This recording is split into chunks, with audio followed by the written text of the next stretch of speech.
Morning. Good morning. Easing into Tuesday. Welcome back to Bookeemonsters. My name is PK. It is Tuesday, January 16th. And on Tuesdays, we look at mysteries, thrillers, anything that is probably not being determined as a cozy mystery. Cozy mysteries we do on Mondays. Today we do mysteries. Sorry, got a hair. Some quick announcements. We do have sprints tonight at 6:05 Mountain Time, 8:05 Eastern. They'll go for 2.5 hours. And bring your own book, work on a project, or just close your eyes after a hard day. This is time carved out for you. Do what makes you feel good. All right. I hope you guys are staying warm and safe this Tuesday and that you're reading good books. All right. Shall we jump in? Time goes fast. We'll jump in. All right.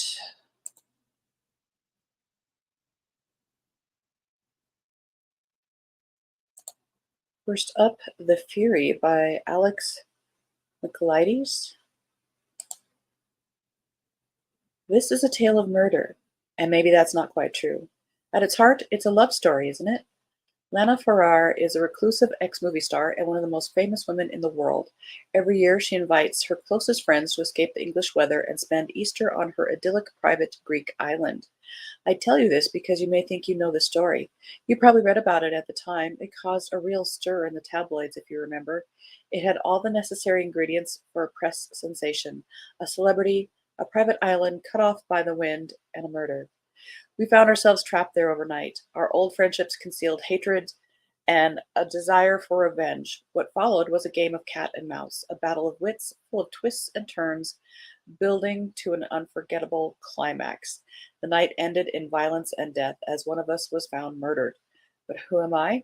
My name is Elliot Chase, and I'm going to tell you a story unlike you've ever heard. That would be an interesting read because it does sound like very many books out there.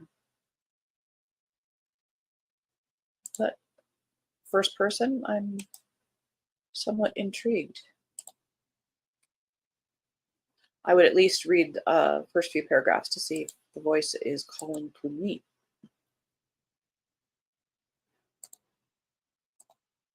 Good morning, Mary. Happy Tuesday. Guess what? Snow!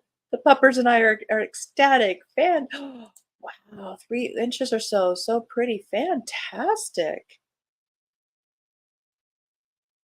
Are you going to go make snow angels? Problem with making snow angels is you have to somehow stand up again.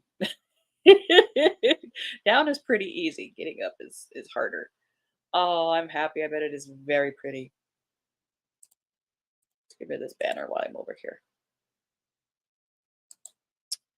Well, we are supposed to get to 20 above today. We are like 50 degrees warmer than we were on Saturday morning. So, yeah, I'm sure people will be like, oh, it's fantastic. Let's wear shorts. Only if you're lucky by Stacy Willingham. Lucy Sharp is larger than life, magnetic, addictive, bold, and dangerous, especially for Margot, who meets Lucy at the end of their freshman year at a liberal arts college in South Carolina. Margot is the shy one, the careful one, always the sidekick, and never the center of attention. But when Lucy singles her out at the end of the year, a year Margot spent studying and playing it safe, and asks her to room together, something in Margot can't say no. Something daring, or starved, or maybe even envious. And so Margot finds herself living in an off campus house with 3 other girls: Lucy, the ringleader; Sloane, of course she's named Sloane, the sarcastic one; and Nicole, the nice one. The 3 of them opposites, but also deeply intertwined. It's a year that finds Margot finally coming out of the shell she's been in since the end of high school, when her best friend Eliza died 3 weeks after graduation. Margot and Lucy have become the closest of friends, but by the middle of their sophomore year, one of the fraternity boys from the house next door has been brutally murdered, and Lucy Sharp is missing without a trace.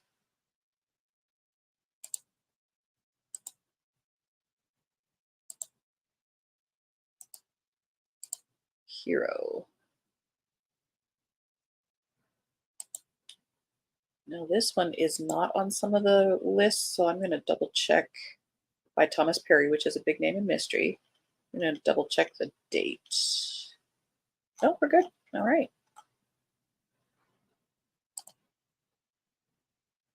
A private security agent finds that being branded as the City of Angels' latest hero could also make her its next victim. Justine Poole takes her job seriously, providing security for wealthy and high profile Hollywood stars. When she prevents a brazen robbery at the Beverly Hills home of two of her clients, killing two of the five armed robbers in the process, she is initially lauded in the media as a local hero. But the spotlight soon puts her in the crosshairs of the crime kingpin behind the burglaries. Unable to stand the embarrassment of his lackeys having been defeated by a lone woman, Mr. Conger puts in a call to the one man who can make his problems disappear. Known for his swiftness and subtlety, Leo Seeley will kill anyone for a price. All he needs is a name and a face, any starting point to pick up his victim's trail. Luckily for him, the local news is as eager as he is for any information about the heroic bodyguard, and quick to broadcast their findings regardless of what it might mean for her safety. But Seeley isn't prepared for just how quick and resourceful Justine can be. So begins a cat and mouse game.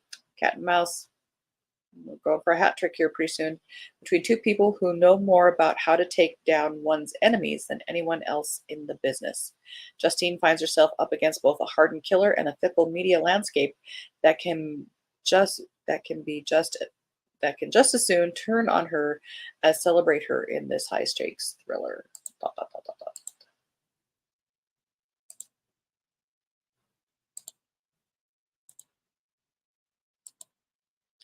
No angels for me. Once down, I pretty much wallow like a but not a pretty picture. Thomas is usually pretty good. Very true. Big name. Lee Goldberg, also a big name in mystery circles. Dreamtown, fifth in the Eve Ronin series. A gated dream town for the mega rich becomes a murderous nightmare. Hidden Hills is a private celebrity. Okay, celebrities are our hat trick for today then. Enclave of white picket fences and horse trails that seems to exist in a dream world. But when reality superstar Kitty Winslow is killed within their gates, do you notice that we're turning on celebrities this week? They deserve it. And corpses are found in the vast state park outside them. LASC LASD detective Eve Ronan realizes there is a deadly razor thin line between what's real and what's imagined.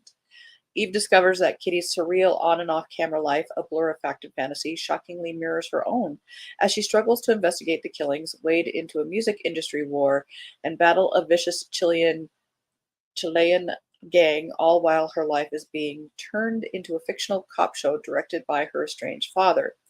Eve's grip on reality in the case is strained to the breaking point as the slayings continue. The media frenzy reaches a fever pitch, and the only inescapable truth she can see is death, and it's coming for her.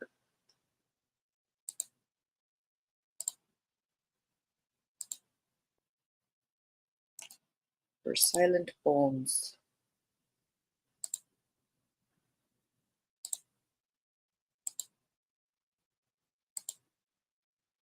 By Pamela Fagan Hutchins, first in the Detective Delaney Pace series. This is Kindle Unlimited. And we're good. 15 years ago, I watched my father's murder. Now, having never truly recovered from losing her father all those years ago, Detective Delaney Pace is devastated when her brother and sister-in-law are killed in a car crash. Packing up her life, she heads back to the rugged cowboy town of Kearney, Wyoming. Actually, Kearney is in Nebraska. Never mind. Her niece, Katina, is just 11 years old, and Delaney will do anything to keep her safe. Now there's another killer on the loose, and he's already taken his first victim. New to the local police force, when a body is found on a secluded mountain trail, Delaney is called to the scene. Surrounded by imposing pine trees, a young woman lies still in the moonlight. Gazing into her dark, unblinking eyes, Delaney's heart pounds wildly in her chest as she recognizes the victim. It's her beloved sister-in-law, Katina's mother, Lila, but she died weeks before, didn't she? There's evil lurking in this town, and I'll stop at nothing to hunt down the truth and deliver justice. With Katina traumatized all over again, when Delaney links Lila's murder back to the place where her own father was killed, she realizes she must face her own dark past to catch the man responsible. But little does she know that the killer has already made their next deadly move. Back at home, Katina should be in bed sleeping soundly, but her room is empty. Katina is missing. Can Delaney uncover the truth behind the killings and save Katina before it's too late?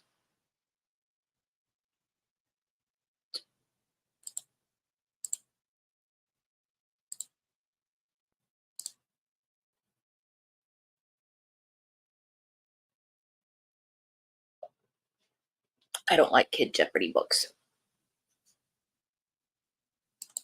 And I have my hands full with historical mysteries. Let's see. Ilium. Are these gonna. Oh, here we go. Okay, we did the Fury. Only if we're lucky we did. Ilium. Ooh, Spy. Set in the dark world of international espionage from London to Mallorca, Croatia, Paris, and Cap Ferret. I don't know that one, so I might be saying it wrong. The gripping is a suspenseful story of a young woman who's unwittingly becomes a perfect asset in the long overdue finale of a covert special op. The young English narrator of this book has grown up unhappily in London, dreaming of escape, pretending to be someone else, and obsessed with a locked private garden. On the eve of her 21st birthday, at a party near that garden, she meets its charismatic and mysterious new owner, Marcus, 33 years older, who sweeps her off her feet. Before long, they are married at his finca in Mallorca, and at last she has escaped into a new role, but at what price? On their honeymoon in Croatia, Marcus reveals there is something she can do for him. A plan is in place, and she can help with a favor. This turns out to be posing as an art advisor to a family on Cap Ferret, where Marcus asks her to simply listen. A helicopter deposits her at a remote, highly guarded, and lavishly appointed compound on a spit of land in the Atlantic. It's presided over by an enigmatic, charming patriarch, Edouard, along with his wife Dasha, children Nikki and Felix, and populated by a revolving cast of other guests, some suspicious, some intriguing, perhaps none like her what they seem. Poignant story of a long-planned, high-stakes CIA Mossad operation that only needed the right asset to complete. Sounds a little bit like Little Drummer Girl. Little bit. The Silence in Her Eyes by Armando Lucas Correa. Psychological thriller about a young woman with a rare neurological condition who is convinced her neighbor is going to be murdered. Leah has been living with kinetopsia or motion blindness since she was a child. For the last 20 years, she hasn't been able to see movement. As she walks around her upper Manhattan neighborhood with her white stick tapping in front, most people assume she's blind. But the truth is, Leah sees a good deal, and with her acute senses of smell and hearing, very little escapes her notice. She has a quiet, orderly life, with little human contact beyond her longtime housekeeper, her doctor, and her elderly neighbor. That all changes when Alice moves into the apartment next door, and Leah can immediately smell the anxiety wafting off her. Ugh. Worse, Leah can't help but hear Alice and a late night visitor engage in a violent fight. Worried, she befriends her neighbor and discovers that Alice is in the middle of a messy divorce from an abusive husband. Then one night, Leah wakes up to someone in her apartment. She blacks out and in the morning is left wondering if she dreamt the episode. And yet the scent of the intruder follows her everywhere, and when she hears Alice through the wall pleading for her help, Leah makes a decision that will test her courage, her strength, and ultimately her sanity. That one we determined was a re-release. Maud Horton's Glorious Revenge by Lizzie Pook. A young woman searches for the truth about her sister who boarded a ship heading to the frozen Arctic and never returned. 20-year-old Constance Horton has run away from her life in Victoria, London, disguising herself as a boy to board the Makepeace, an expedition vessel bound for the icy and unexplored Northwest Passage of the Arctic. She struggles to keep her real identity a secret on the ship, a feat that only grows more difficult when facing off with the constant dangers of the icy North. I would think, putting on more layers would help. Okay. Even more dangerous than the cold, the storms, and the hunger, are some of the men aboard, including the ship scientist Edison Stowe. He seems to be watching Constance, and she knows that his attention could be fatal.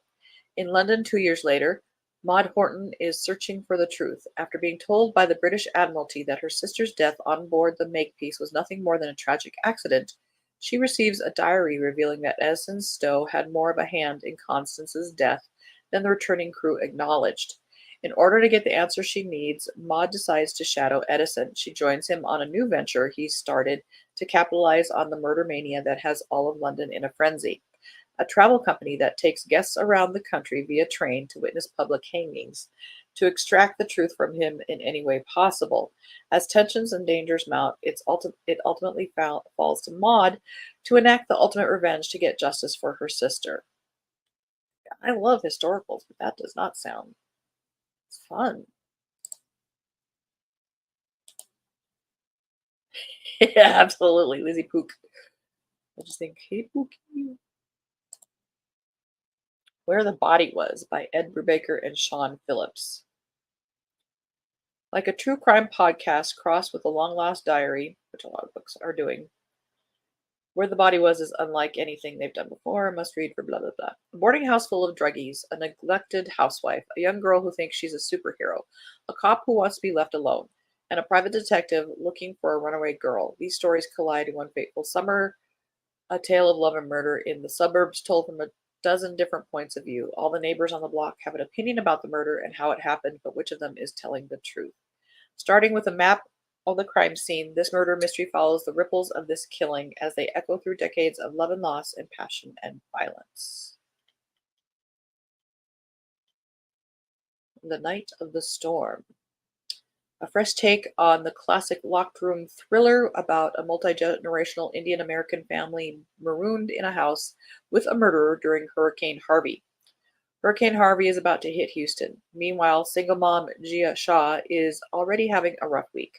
Her 12-year-old son, Ishan, has just been suspended from school for getting in a fight. She's still reeling up from the fallout of her divorce, their move to Houston, her family's disapproval, the struggle to make ends meet on her own. Now Gia is worried about Ishan's future too. Will her solo parenting be enough? Doesn't a boy need a father? And now their apartment complex is under a mandatory evacuation order. Gia's sister Seema has invited them to hunker down in her fancy house in Sugarland, and despite Gia's misgivings, Seema's husband, Vipul, has been just a little too friendly with her lately. Gia concedes it's probably the best to keep Ishan safe during the hurricane. With Gia's philandering ex scrutinizing her every move, all too eager to snatch back custody of Ishan, she can't afford to make a mistake. When Vipul's brother and his wife show up on Seema's doorstep too, it's a recipe for disaster. Grandma, the family matriarch, has never been shy about playing favorites among her sons and their wives. As the storm escalates, tensions rise quickly, and soon someone's dead. I was wondering, where's our crime here? Was it a horrible accident, or is there a murderer in their midst? With no help available until the floodwaters recede in the morning, Gia must protect her son and identify the culprit before she goes down for a crime she didn't commit or becomes the next victim. Do authors look around for disasters to have people be isolated? We did that one. All right. Let us look over here.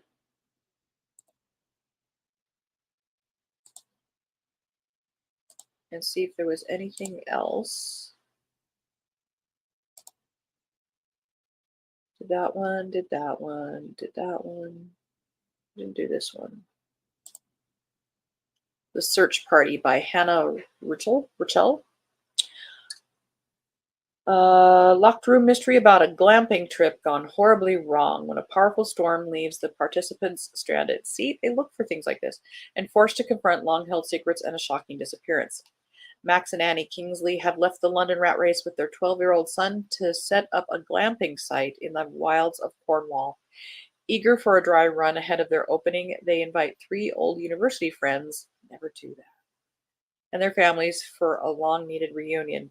But the festivities soon go awry as tensions arise between the children and subsequently their parents. Explosive secrets come to light, and a sudden storm moves in, cutting them off from help as one in the group disappears. Moving between the police investigation, a hospital room, and the catastrophic weekend, the search party is a propulsive and twisty destination thriller about there's oh okay we have a new subcategory destination thriller about the tenuous bonds sort of like a destination wedding, I guess, about the tenuous bonds of friendship and the lengths parents will go to protect their children. Did that one. The Threat by Nathaniel Stein. The Threat tells the darkly comic story of Melvin Levin, a middle aged man who is dissatisfied with his dull and mediocre life. That is, until he receives a mysterious death threat in the mail. Terrified at first, Levin soon becomes accustomed to the threat, and then increasingly delighted with it, thrilled with his newfound importance as a threatened man. But as his obsession with maintaining this identity becomes all-consuming, he risks blinding himself to the twin dangers of the threat itself, and perhaps worse, his own deranged mind. At once absurdist, moving, and strangely funny, The Threat is a timeless parable of the comic lengths to which people go to protect the delusions that validate them. That does not sound like crime fiction to me. Where You End by Abbott Collar. Fiction debut inspired by true events. An unusual form of amnesia upends the lives of identical twins, forcing them to face the indelible, dangerous shadow of the past. When 22-year-old Cat Bird wakes up from a coma, she sees her mirror image, Jude, her twin sister. Jude's face and name are the only memories Cat has from before the accident. As Cat tries to relearn her history and identity, she trusts Jude will provide all the answers. But as the months progress, Kat begins to fear that maybe Jude has been lying to her. Fruit, hunt, perform, or perish. Growing up in a sophisticated New Age cult, isolated from society, the girls studied poetry and literature, but also played dangerous games of cunning and savagery, games with dark lessons that followed them into adulthood. Now, with Kat's mind as a blank slate, Jude invents an idyllic childhood in the hopes of erasing this history and all the threats it still holds. As Kat pulls at the threads of Jude's elaborate tapestry, those threats draw closer. When the past and the present finally converge, the twins must risk everything to save both their unique bond and each other's lives. Maybe thrillerish, but again, not really crime-ish.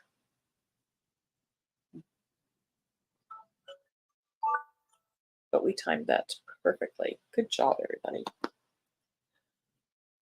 Well, that is all we're going to look at today. Time has run out. Perhaps there's some things in there that has inspired to check out further. I think I might check out The Fury a little bit more. That sounded kind of interesting. But just a reminder, we do have sprints tonight at 6:05 Mountain Time, 8:05 Eastern. And they will go for 2.5 hours. So I hope you're able to be there, bring a friend, spread the word. It is a nice time carved out for you. I hope you have a good Tuesday. Mary, enjoy your snow. Everybody stay warm, stay safe, have a good day, read good books, and as the banner says here, don't be a bookworm, be a bookie monster. Nom, nom, nom. Have a good day.